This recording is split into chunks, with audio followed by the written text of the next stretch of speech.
టీవీ49 news కి స్వాగతం.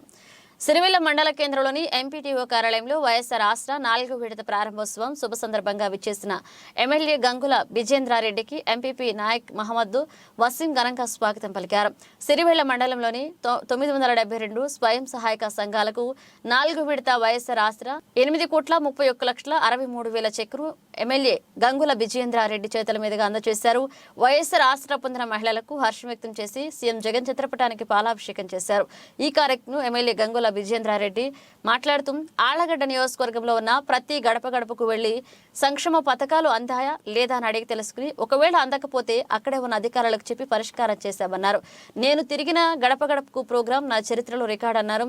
ఈ కార్యక్రమం జిల్లా వైస్ చైర్మన్ దిల్షాద్ ముజాఫర్ హుసేన్, మాజీ జెడ్పీటీసీ నాయక్ నజీర్, నంద్యాల జిల్లా వైఎస్ఆర్సీపీ ఉపాధ్యక్షులు అబ్దుల్ సలాం, సిరివెల్ల మండల కరణ Induri Pratap Reddy, state history director academy Degala Noor Hafeez, మండల మైనారిటీ ప్రెసిడెంట్ మహబూబ్ బాషా, కోటపాడు సర్పంచ్ దూదేకుల గురప్ప, మహదేవపురం సర్పంచ్ పెద్దిరమణయ్య, ముడిమేళ్ల నాగరాజు, సిరివల్ల సర్పంచ్ లక్కాకుల సాలమ్మ, చంద్ర, ఇంతియాజ్, సర్పంచ్లు, ఎంపీటీసీలు పాల్గొన్నారు.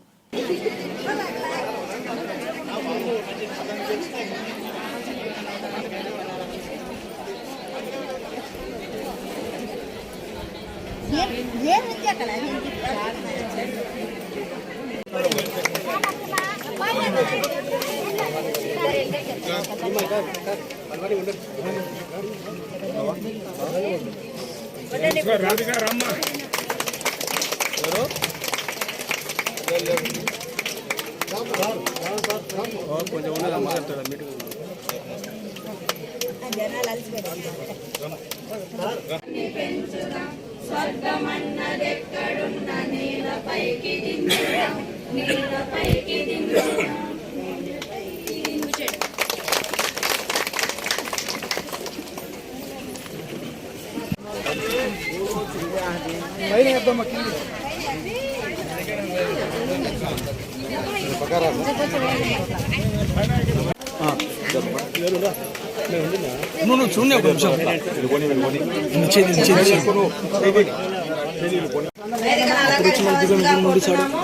గౌరవ ఎంపీడీఓ సిరివెల్ల ఫణిరాజకుమార్ని వేదికను అలంకరించవలసిందిగా కోరుతున్నాము.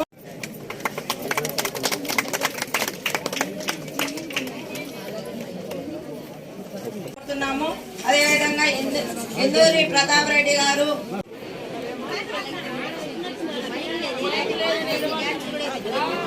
ఈ 5 ఏళ్లలో 25 కోట్ల రూపాయలు ఈరోజు మీకు ఈ ఆసరా కింద మీ అకౌంట్లో డబ్బులు జమ చేయడం జరుగుతూ ఉంది. ఈరోజు గతంలో చాలా ప్రభుత్వాలు మీరు చూశారు. 2014 నుంచి 19 వరకు మీరు ఆ రోజు చంద్రబాబు నాయుడు అధికారంలో రానికి ఎన్నో మాటలు చెప్పాడు.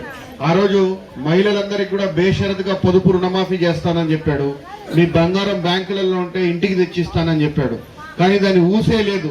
ఎలక్షన్లకి 3 నెలలు ఉన్నాయన్నప్పుడు 2 నెలలు ఉన్నాయన్నప్పుడు పసుపు కుంకులు అని కేవలం 10,000 రూపాయలు మీ అకౌంట్లలో వేయడం జరిగింది. ఆ రోజు కూడా మీకు బాండ్లు ఇవ్వడం జరిగింది. పొదుపు మహిళలకు అందరికి కూడా ఎంతుంటే అంత అప్పులు మాఫీ చేస్తానని చెప్పి అప్పుడు మనం రావాలి జగన్ కావాలి జగన్ కార్యక్రమానికి తిరుగుతుంటే ప్రతి ఇంటికి వెళ్ళినప్పుడు అక్కడ మహిళలు చెప్పేవాళ్ళు, సార్ మేము పనికి వెళ్తే ఆ కరువుకొని డబ్బులు అకౌంట్లలో పడితే ఆ డబ్బులు కూడా బ్యాంక్ వాళ్ళు పట్టుకుంటున్నారు సార్, అప్పులు ఉన్నాము అని చెప్పేసి. మరి ఎలక్షన్ మీటింగ్లలో ఏం చెప్పేటోడు, ఈ రోజు నుంచి బ్యాంకు వాళ్ళు మీ ఇంటి దగ్గరికి వస్తే మా చంద్రన్న వస్తున్నాడు, మీరు ఎనికి పోండి, మా చంద్రన్న వచ్చేదాకా మా డబ్బులు మా చంద్రన్న కడతారని చెప్పండి అమ్మా అని చెప్పినాడు. మీరు ఓట్లు వేయించుకునేంత వరకు. ఓట్లు వేయించుకున్న తర్వాత ఏం చెప్పినాడు, మీకు ముఖం సాటేసినాడు. మీరు బాధపడుతున్నారు, మా పొదుపు మా కరువు పని డబ్బులు కూడా పట్టుకుంటున్నారు, మా చాలా ఇబ్బందులు పడుతున్నాం, వడ్డీలు ఎక్కువైపోయినాయి సార్ అని బాధపడుతుంటే 5 ఏళ్లు పట్టించుకోకుండా ఎలక్షన్లకి 2 నెలల ముందర 10,000 రూపాయలు పసుపు కుంకుమలు అని చెప్పి మీ అకౌంట్లో వేశారు. కానీ మహిళలు కూడా చాలా తెలివిగల వాళ్ళు, చాలా ఆలోచన చేస్తారు, మనకి ఎవరు మంచి చేస్తారని చెప్పి మీకు అందరూ కూడా గ్రహించి ఆ రోజు పసుపు కుంకుమ ఆయనకే పెట్టి ఇంట్లో కూర్చోబెట్టారు ఆయన్ని కూడా. కాబట్టి నేను చెప్తా ఉన్నా, మీరు గమనించండి, ఈ 5 ఏళ్లు 2019 నుంచి 24 వరకు మన ఆళ్లగడ్డ కానీ మన రాష్ట్రం కానీ మన ఆళ్లగడ్డ గురించి తెలుసుకున్నాం. 2014 నుంచి 19 వరకు ఆళ్లగడ్డ పరిస్థితి ఏంటి ఒక్కసారి మీరు ఆలోచించండి. నాకంటే వయసులో చాలా మంది పెద్దవాళ్ళు ఉన్నారు, మీ అందరూ కూడా ఎంతో మంది నాయకుల్ని చూసింటారు, ఎన్నో పార్టీలు చూసింటారు, ఎన్నో గవర్నమెంట్లు చూసింటారు. మీ అందరూ కూడా ఆ రోజు ఏ విధంగా సహాయాలు పొందారు, ఈ రోజు ఈ ప్రభుత్వం వచ్చిన తర్వాత ఏ విధంగా మీకు సహాయం వస్తుంది అనేది ఒక్కసారి ఆలోచించండి. మనం ఒక ఊరికి వెళ్ళినప్పుడు